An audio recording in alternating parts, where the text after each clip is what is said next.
जाऊ केवल पानी रे तैयारी करछि अल्प टिके लुण देछि। बर्तमान खरा दिन समस्ते सकाळु खाआंतु वर्ष सारा खाइले मध्य देह पाई बहुत भल। मु एठी नेछि सिझा कदली काबुली बुट गोजी बुट सिझा आउ मांडिया जाऊ आउ नेछि दही बरा आउ नेछि पाचिला अमृत भंडा। छोटरू बड़ पर्यंत समस्ते खाई पारिबे।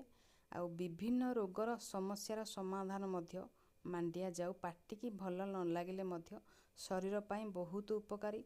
मु अल्प टिके चीनी पकई खाऊची आपण माने भी खाआंतु। घरे आम सासु ससुर भी खाआंती सकाळे खरा दिने तेणु मु भी खाऊची आपण माने भी खाआंतु। आउ मांडिया जाऊ नेछि ऊपर जो दही बरा नेछि सेटा मु तेल रे छाणीनी सेटा पानी रे मु छाणीची तापरे दही रे फुटेइची। तेणु दही बरा मांडिया जाऊ बुट सिझा अमृत भंडा पाचिला अमृत भंडा ए होची माने बिना तेल मसला रे मु टिफिन प्रस्तुति करिछि। आपण माने भी खाआंतु बहुत जरूरी शरीर पाई। भल लागिले गोटे लाइक करिवे। समस्तंकु जय गुरु।